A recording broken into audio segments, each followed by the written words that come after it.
ஞானானந்தமயம் தெய்வம் நிர்மலஸ்படிகாகிருதியும் ஆதாரம் சர்வ வித்யாநாமயக்ரீவம் பாஸ்மகே. நேயர்கள் அனைவருக்கும் அஸ்ட்ரோகே செய்யுங்காரின் பணிவான நமஸ்காரங்கள்.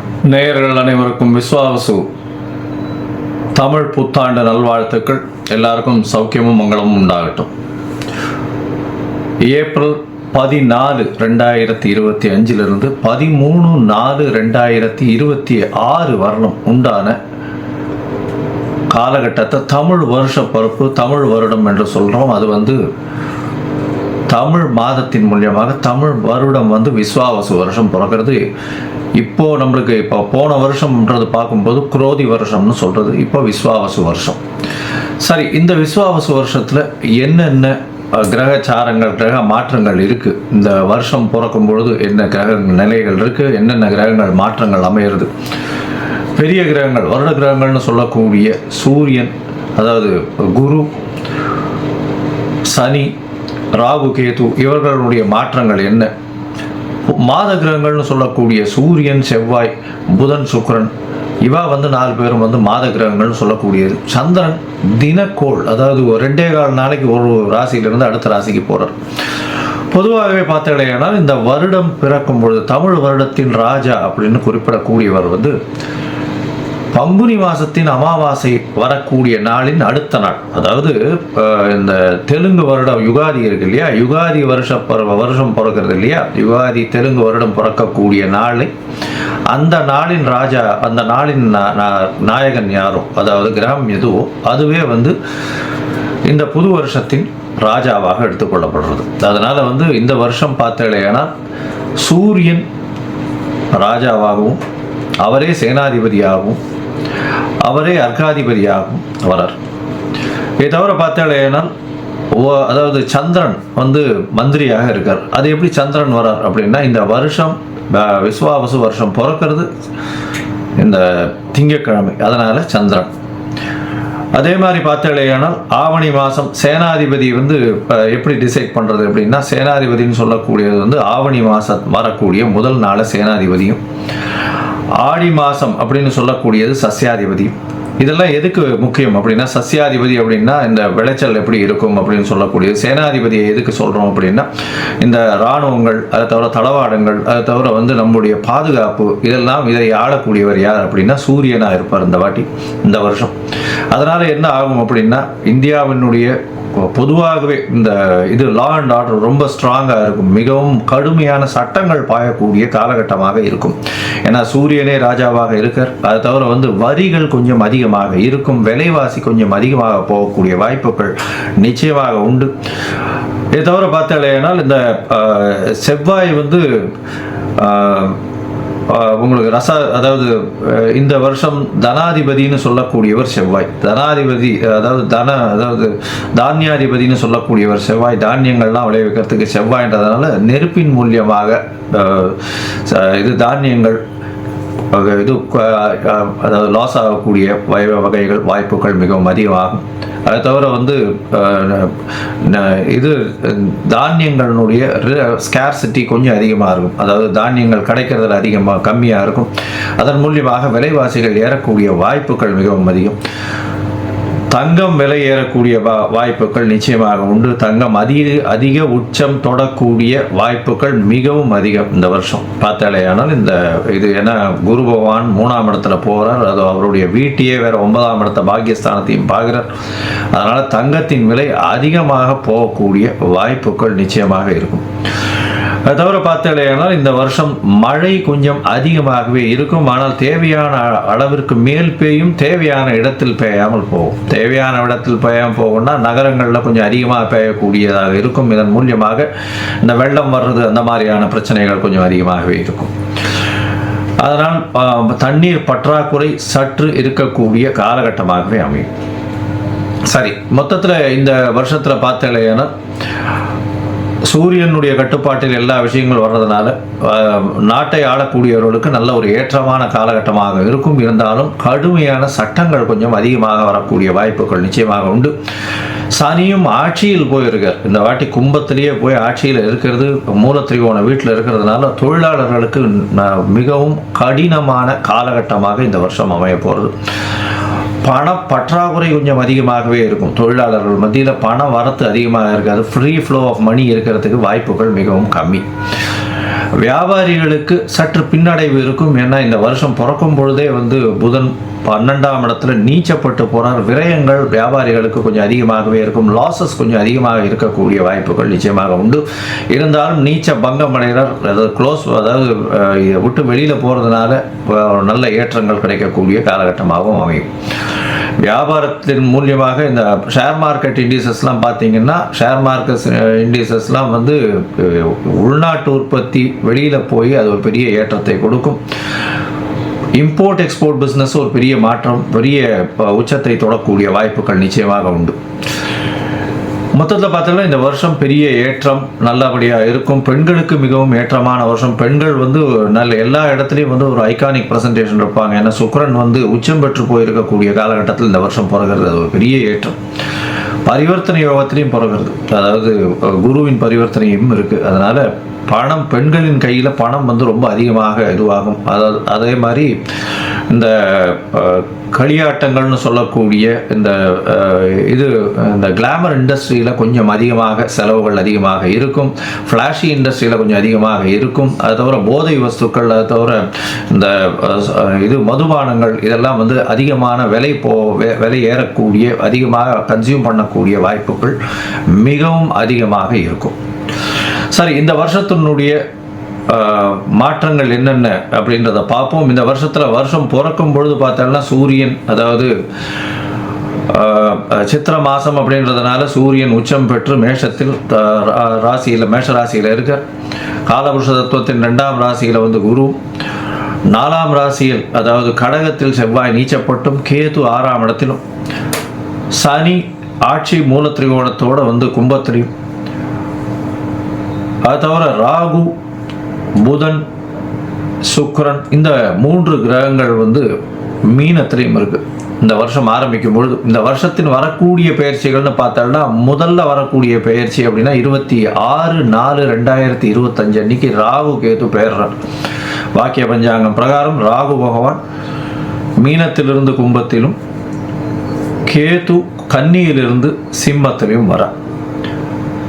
இந்த வருஷம் பார்த்தாலேயானால் குரு பெயர்ச்சி வருது. குரு 11/5/2025 குரு தன்னுடைய ரிஷப ராசியிலிருந்து மிதுன ராசிக்கு போகிறார். அதாவது அவர் வந்து பரிவர்த்தனை யோகத்தில் இருந்தார். ரிஷப ராசியிலிருந்து மிதுன ராசிக்கு போகிறார் குரு. இந்த வருஷத்தில் கடைசியில் மார்ச் 6ஆம் தேதி 2026ஆம் வருஷம்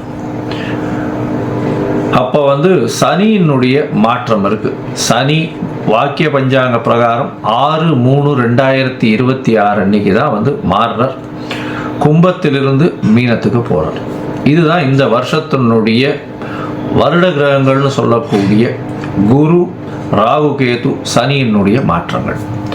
சரி, இந்த மாற்றங்கள் என்னென்ன ஏற்றங்களையும் இறக்கங்களையும் கொடுக்கும்? அதாவது மேஷம் முதல் மீனம் வரை உண்டான ராசிக்காரர்களுக்கு எப்படி இருக்கும் அப்படின்றத பார்க்கலாம்.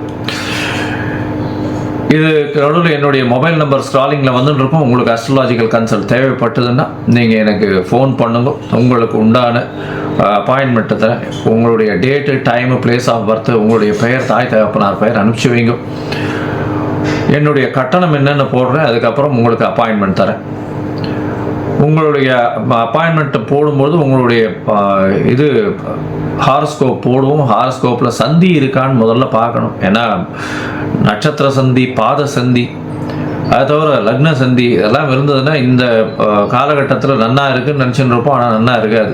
எதனாலன்றதே புரியாது. உங்களுக்கு வந்து துலா லக்னமாக இருக்கும், நல்ல தசை நடக்கிறதுன்னு நினச்சின்னு இருப்போம். ஆனால் நல்ல தசையாகவே இருக்காது உங்களுக்கு. ஏன்னா அது லக்ன சந்தியாக வந்திருக்கும். விசாகம் 3ஆம் பாதம் நினச்சின்னு இருப்பீங்க, விசாகம் 4ஆம் பாதம் ரிச்சிக லக்னமாக இருக்கும். அதனால் நிறைய பேருக்கு என்கிட்ட வர்றவாளுக்கு 40, 45 வயசு, 50 வயசுலாம் இருக்கிறவாள்லாம் அவள் நட்சத்திரமே தெரியாமல் அவள் வந்து மிருகசீரிஷம்னு சொல்லிட்டு இருப்பாள். மிருகசீரிஷம் 2ஆம் பாதம்னா ரிஷபத்தில் வரும், 3ஆம் பாதம்னா மிதுனத்தில் வரும். அதனால் அந்த மாற்றத்திலேயே அவர்கள் வந்து யாருக்கு அர்ச்சனை பண்ணுறோம்னே தெரியாமல் பண்ணிட்டு இருப்பாள். அதனால் சந்தி முதல்ல தெரிஞ்சுட்டு எந்த நட்சத்திரம், என்ன பாதம், என்ன லக்னம், என்ன லக்னத்தின் பாதம் அப்படின்றத தெரிஞ்சுட்டு அவர்களுக்கு இப்பொழுது ஏற்ற தசையாக இந்த காலகட்டத்தில் நடக்கக்கூடிய தசாபுக்தி, அந்தரம், சூக்ஷ்மம், அதை தவிர கோல்சாரம் எப்படி இருக்குது அப்படின்றத வச்சு அவர்களுடைய பலன்கள் எப்படி இருக்கும் அப்படின்றதையும் சொல்கிறேன். சரி, இப்போ மேஷம் முதல் மீனம் வரை விஸ்வாசு வருஷம் 2025-26 ஏப்ரல் 14 முதல் 2025 ஏப்ரல் 13 வரை 2026 வரை உண்டான பலன்கள் ஒன்றொன்னா பார்க்கலாம். மேஷம், அஸ்வனி, பரணி, கிருத்திகை இந்த 3 நட்சத்திரம் 9 பாதங்களை கொண்ட ராசி. ராசியின் அதிபதினு சொல்லக்கூடியவர் செவ்வாய். ராசிநாதன் இந்த மாதம் பிறக்கும் பொழுது 4ஆம் இடத்துல நீச்சப்பட்டு இருக்கார். அவர் மாத கிரகம்ன்றதுனால ஒரே ஒரு மாதம் 1.5 மாதத்தில் அவர் மாறி போயிடுவார். அதனால் ஒரு பெரிய விசேஷம், அதாவது அதனால் ஒரு பெரிய செட்பேக்குன்றது ஒன்றும் கிடையாது, கவலைப்பட வேண்டாம். பொதுவாக பார்க்க வேண்டியது நம்ம வருட கிரகங்கள்னு சொல்லக்கூடிய குரு, ராகு, கேது மற்றும் சனியினுடைய மாற்றங்களை வச்சு தான் பொதுவாக வருஷ பலன்களை சொல்லணும்.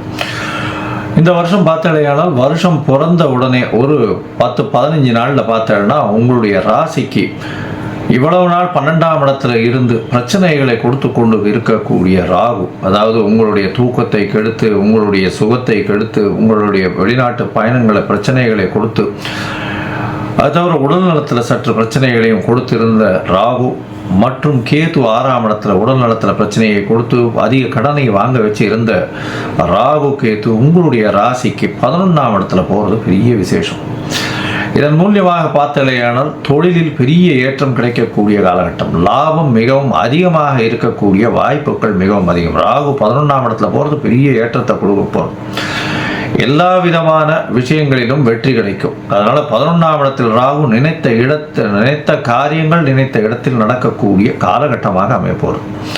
இதன் மூலியமாக எது நினைத்தீர்களோ அது உங்களுக்கு சேரும். அதனால கவலைப்படவே தேவையில்லை. 11ஆம் இடத்தில் ராகு இருந்தால் அபரிமிதமான ஒரு மாற்றங்கள் ஏற்றங்கள் இருக்கக்கூடிய வாழ்வில் பெரிய ஏற்றங்கள் இருக்கும். இந்த ராகு கேதுவின் பெயர்ச்சி உங்களுடைய வாழ்வில் பெரிய மாற்றத்தை ஏற்படுத்தக்கூடிய காலகட்டம். அதன் மூலியமாக இந்த விஸ்வாவசு வருஷம் பெரிய ஏற்றத்தை கொடுக்க போகிறது. ராசிக்கு 5ஆம் இடத்துல கேது பகவான் உட்கார்றதுனால குழந்தை பிராப்திக்கு பார்த்து கொண்டிருப்பவர்களுக்கு சற்று பின்னடைவு இருக்கக்கூடிய வாய்ப்புகள் நிச்சயமாக உண்டு. ஏன்னா சனியின் பார்வையும் இருக்கு, கேதுவினுடைய இது 5ஆம் இடத்துலையும் இருக்கு. அதனால குழந்தை பிராப்திக்கு பார்த்து கொண்டிருப்பவர்களுக்கு கொஞ்சம் பிரச்சனைகள் இருக்கும். அதனால கொஞ்சம் பொறுமையாக இருக்கிறது நல்லது. இந்த வருஷம் பார்த்தாலேயானால் உங்களுடைய ராசிக்கு 3ஆம் இடத்துல 2ஆம் இடத்துல இருந்த குரு பகவான் 3ஆம் இடத்துல போறார். அதனால கண்டிப்பாக திருமணம் கைகூடக்கூடிய காலகட்டம், முயற்சிகள் எல்லாமே வெற்றி பெறக்கூடிய வாய்ப்புகள் உண்டு. என்ன சார் இது 3ஆம் இடத்துல குரு போனா நல்லது இல்லைன்னு சொல்லுவாங்கன்னா 12ஆம் அதிபதி அப்படின்னு ஒரு விரய ஸ்தானாதிபதியை இன்னொரு மறைவு ஸ்தானத்துக்கு போறார். அதாவது மறைவு ஸ்தானாதிபதி இன்னொரு மறைவு ஸ்தானத்துக்கு போறது பெரிய ஏற்றத்தை கொடுப்பார். இதன் மூலியமாக என்ன அப்படின்னா வெளிநாடு போகணும்னு நினைச்சிட்டு இருந்தீங்கன்னா வெளிநாடு போகக்கூடிய வாய்ப்புகள் நிச்சயமாக வரும். வெளிநாட்டில் போய் படிக்கிறதுக்கு வெளிநாடு போகணும்னு நினைக்கிற மாணவர்களுக்கெல்லாம் பெரிய ஏற்றம் கிடைக்கக்கூடிய காலகட்டமாக அமைப்போம். திருமணம் கைகூடக்கூடும். ஏன்னா உங்களுடைய ராசிக்கு 7ஆம் இடத்தை குரு பார்க்கிறார். பெரிய ஏற்றம் கிடைக்கக்கூடிய காலகட்டமாக அமைப்போம். அது தவிர உங்களுடைய ராசிக்கு பாக்கியஸ்தானத்தையும் குரு பார்க்கிறார். அதாவது 9ஆம் இடத்தையும் பார்க்கறதுனால தந்தையின் உடல்நிலையில் நல்ல ஒரு ஏற்றம் இருக்கும். உங்களுடைய உடல்நிலையில் நல்ல ஒரு ஏற்றம் இருக்கக்கூடிய காலகட்டம். இதை தவிர பார்த்தாலேயானால் உங்களுடைய ராசிக்கு 9ஆம் இடத்தை குரு பார்க்கறதுனால மேல் படிப்புக்கான விஷயங்கள், மேல் படிப்புக்கு இவ்வளவு நாள தடையாக இருந்த காரணங்கள் எல்லாமே தடை விலகி உங்களுக்கு நல்ல ஒரு ஏற்றம் கிடைக்கக்கூடிய காலகட்டமாக அமைய போகிறது. போஸ்ட் கிராஜுவேஷன் வெளிநாடு போய் படிக்கணும்னு நினைக்கிறவர்கள்லாம் கண்டிப்பாக மேஷ ராசிக்காரர்களுக்கு அமையக்கூடிய பாக்கியம் உண்டு. இந்த வருஷம் உங்களுடைய ராசிக்கு 11ஆம் இடத்தையும் குரு பார்க்குறார். தனகாரகன் லாபஸ்தானத்தை பார்க்கறது எவ்வளோ பெரிய விசேஷம்னா, நீங்கள் எந்த டேப்பை திறந்தா எண்ணெய் கொட்டித்துனா விசிறு இல்லாமல் கொட்டுமே அந்த அளவுக்கு பண வரவு எந்த ஒரு தங்கு தடைகளும் இல்லாமல் வரக்கூடிய வாய்ப்புகள் உங்களுக்கு உண்டு. எது எடுத்தாலும் வெற்றி கிடைக்கும். மூத்த சகோதர சகோதரிகள் மூலியமாக சிறு சிறு பிரச்சனைகள் இருந்தாலும் உங்களுக்கு பண வரவு மிகவும் அதிகமாக இருக்கும். லாபங்கள் அதிகமாக இருக்கும். நினைத்த காரியங்கள் நினைத்த இடத்தில் நினைத்த நேரத்தில் நடக்கக்கூடிய வாய்ப்புகள் நிச்சயமாக உண்டு. இந்த வருஷம் பார்த்தாலேயானால் சனி உங்களுடைய ராசியிலேயே இருக்கார் 11ஆம் இடத்துல. 10-11 அதிபதி 11ஆம் இடத்துல போய் இருக்கார். தொழிலில் அபரிமிதமான லாபம் வரும். அபரிமிதமான லாபம்னா இவ்வளவு நாளாக உங்களுடைய ராசிக்கு உங்களுடைய தொழிலாளர்கள் மூலியமாக சிறு சிறு தொல்லைகள் இருந்துகிட்டே இருந்தது. தொழிலில் மிகுந்த சுணக்கம் வந்து கொண்டே இருந்தது. இப்போ பார்த்தோம்னா தொழிலில் மேன்மை இருக்கக்கூடிய காலகட்டமாக இந்த விஸ்வாவசு வருது. இதன் மூலியமாக பார்த்தோம்னா இந்த வருஷம் மொத்தமே உங்களுக்கு ஒரு பெரிய ஏற்றம் கிடைக்கக்கூடிய வருஷமாக இருக்க போகிறது. மொத்தத்தில் இந்த மேஷராசி என்பவர்களுக்கு பார்த்தீங்கன்னா எடுத்த காரியங்களில் வெற்றி, அதாவது இளைய சகோதரர் மூலியமாக நல்ல ஒரு ஆதாயம் கிடைக்கக்கூடிய காலகட்டமாக அமையும். திருமண பாக்கியம் ஏற்படக்கூடிய காலகட்டமாக அமைய போகிறது. எடுத்த விஷயங்கள் எல்லாமே வெற்றி பெறக்கூடிய வாய்ப்புகள் உண்டு. மேற்படிப்பிற்காக வெளிநாடு, வெளியூர், வெளிமாநிலம் செல்லக்கூடிய பாக்கியம் நிச்சயமாக வரும். வெளிநாட்டிற்கு போய் படிக்கக்கூடிய பாக்கியம் உங்களுக்கு வரக்கூடிய வாய்ப்புகள் நிச்சயமாக உண்டு. உங்களுடைய ராசிக்கு பார்த்தீங்கன்னா புதிய வேலை கிடைக்கக்கூடிய வாய்ப்புகள் நிச்சயமாக இருக்கு. சனியையும் ராகுவையும் பார்க்கறதுனால கோதண்ட ராகுவா மாறுறதுனால எல்லா விதமான விஷயங்களிலும் வெற்றி பெறக்கூடிய வாய்ப்புகள் உண்டு. மூத்த சகோதர சகோதரிகள் மூலியமாக சிறு சிறு பிணக்கு இருந்தாலும் அதில் ஒரு ஏற்றம் இருக்கக்கூடிய காலகட்டமாக அமைய போகிறது. எடுத்த காரியங்கள் அனைத்திலும் வெற்றி அடையக்கூடிய காலகட்டமாக அமைய போகிறது. இந்த மேஷராசிக்காரர்கள் யோக நரசிம்மரை போய் வழிபட்டு வர்றதும், அவருக்கு ஒரு சிவப்பு கலர் துணி வஸ்திரதானம் கொடுத்துட்டு வர்றதன் மூலியமாகும் எல்லா விதமான ஏற்றங்களும் கிடைக்கும். அதுவும் இந்த மேஷராசிக்காரர்கள் இந்த செங்கல், மண், ஜல்லி இந்த மாதிரியான வியாபாரம், ரத்த சம்பந்தப்பட்ட டாக்டராக இருக்கிறவர்கள், இவர்களுக்கெல்லாம் மருந்து சம்பந்தப்பட்ட, மருத்துவமனை சம்பந்தப்பட்ட, அதை தவிர ரியல் எஸ்டேட் பண்ணுறவங்க, நெருப்பு சம்பந்தப்பட்ட, அதை தவிர சமையல் கலை வல்லுநர்கள், இவாளுக்கெல்லாம் பெரிய ஏற்றம். அதை தவிர உடற்பயிற்சி செய்கிறவங்க, அந்த யூனிஃபார்ம் சர்வீசஸில் இருக்கிறவங்க, ஐபிஎஸ் அந்த மாதிரியான கேடர்ஸில் இருக்கிறவங்க, ஆர்மி, நேவி இந்த மாதிரியான விஷயங்கள் இருக்கிறவங்களுக்கெல்லாம் பெரிய ஏற்றம் கிடைக்கக்கூடிய காலகட்டமாக அமைகிறது. இந்த வருஷம் பெரிய ஏற்றமான வருஷம். இந்த வருஷத்தில் 85 விழுக்காடு உங்களுக்கு எல்லா விதமான வெற்றியும் கிடைக்கும்.